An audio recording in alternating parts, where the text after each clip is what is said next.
Toyota and Hyundai have signed a deal with two oil companies to accelerate hydrogen cars. Why are they doing this? How does this actually benefit both automakers and oil companies? Well, the answer is probably quite obvious. Hello, my friends. Welcome to the channel. I'm Sam Evans. You're watching the Electric Viking. Toyota and Hyundai, they have invested pretty heavily into hydrogen-powered vehicles, whether that's hydrogen fuel cell vehicles, or in Toyota's case, both hydrogen fuel cell vehicles and hydrogen engined vehicles. Now, Toyota and Hyundai are expanding their hydrogen car trials worldwide after signing agreements with these mega oil companies, such as after signing agreements with Ampol and Pacific Energy to actually get more hydrogen refueling stations out there. Japanese car giant Toyota and South Korean automaker Hyundai, or Hyundai if you're in the US, have put aside their rivalries to sign a deal with two of Australia's largest energy companies to expand the nation's hydrogen refueling network. And this is not just an Australian phenomenon, guys.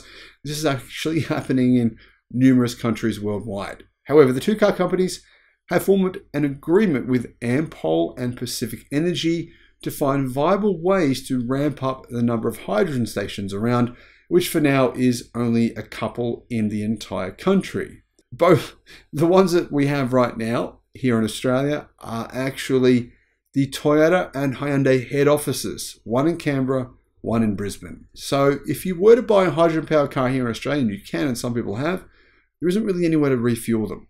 As a result, only 50 have been sold so far here in Australia. And the same goes for many countries. In fact, there's many countries around the world where only about 10 or less have been sold because you can't actually refuel them.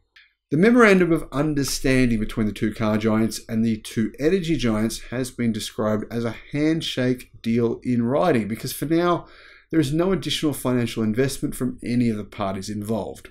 Apparently, that's to come later. Hydrogen cars are available for sale in limited numbers in Europe, the United States, South Korea, and Japan. However, the thing is, without hydrogen refueling stations, no one's going to buy hydrogen-powered cars. And, well, as you can see in California, even with a lot of hydrogen refueling stations, not many people buy hydrogen-powered cars anyway. Now, I think the ship has sailed. But General Motors, Toyota, Hyundai, BMW, and Honda are still investing hundreds and hundreds of millions of dollars into hydrogen-powered vehicles. Now, will this pay off? Is this a good investment? So far, it hasn't been. In fact, so far they've invested billions of dollars together, and their return on investment is pretty much zero. This new agreement aims to address the roadblock of not, in their opinion, not enough hydrogen refueling stations, which they say is stopping customers from buying. If only there was enough stations, then people would just start buying hydrogen cars en masse, apparently. BMW are particularly convinced of this. In fact, they claimed in the 2030s, hydrogen cars will overtake EVs. We've signed a memorandum of understanding with Hyundai, Ampol, and leading hydrogen technology specialist Pacific Energy to help develop hydrogen refueling infrastructure, said Sean Hanley from Toyota. The partnership agreement brings together four like-minded companies that are all leading proponents in the growing hydrogen economy. Not growing very fast if you ask me, but anyway. Both Toyota and Hyundai have fuel cell electric vehicles in consumer programs, while Ampol and Pacific Energy are heavily invested in growing sustainable energy development and distribution. This agreement is a vital development because hydrogen ecosystems must involve sectors uniting so they can bring together their skills, technologies, and applications. It's an agreement that demonstrates a commitment to work together on future opportunities to explore and grow this vital technology, which will play a pivotal role in the transition to renewable energy sources. This is yet another important chapter in our multi-pathway approach to reducing vehicle emissions, said Toyota. Now, in an interview with the media, Toyota said this: "The cars are here. We just need to get an infrastructure to support them. But in fairness to energy companies, they need a commitment to vehicles coming to the country to sustain their investment. So Toyota have said that this is a stepping stone in making hydrogen vehicles a viable option for people who need to travel greater distances than drivers of electric cars. They quoted, "Hydrogen is an outstandingly good fuel source and solution to reductions in emissions. Hydrogen takes about as long to refuel as it does to refuel a petrol car, about 5 minutes. So once we can establish an infrastructure, I think it's got an incredibly good future." The only thing is here, guys, at the same time, Toyota just recently said that their new EVs would be able to charge in approximately 10 to 12 minutes and would have more than 1,000 kilometers or over 600 miles of range using small batteries. So I'm not sure which one here Toyota really thinks will succeed. Personally, I think if we look at the trucking industry or the heavy goods industry, we can see where things are heading. And this is the area where many people thought hydrogen would play a big role in, obviously, heavy trucking.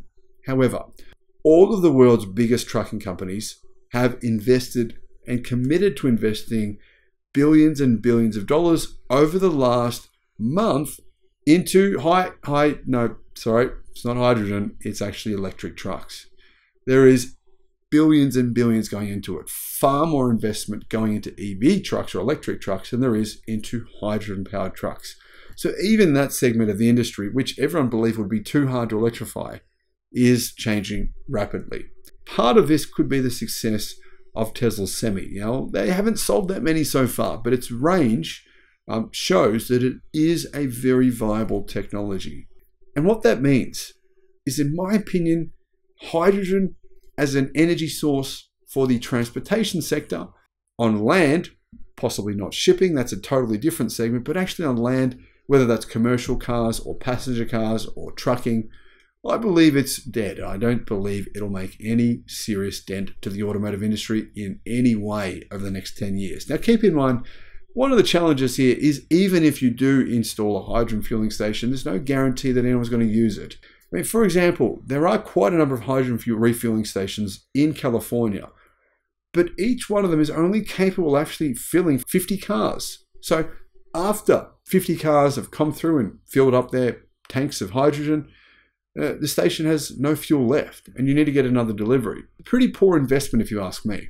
But clearly Toyota, Hyundai, and like I said, BMW, Honda, and General Motors really believe this is a legit thing and they continue to invest into it. Guys, what are your thoughts on this? Let me know in the comment section. I'm actually intrigued to know if people agree with me here, because I have a real issue here with this hydrogen thing. I think it's so crazy. I can't understand why anyone would risk. The return on investment here is just so unlikely to come back to you in any significant way. I can't understand why people continue to make this bizarre decision into investing in many cases, their life savings into hydrogen when it just doesn't make any sense.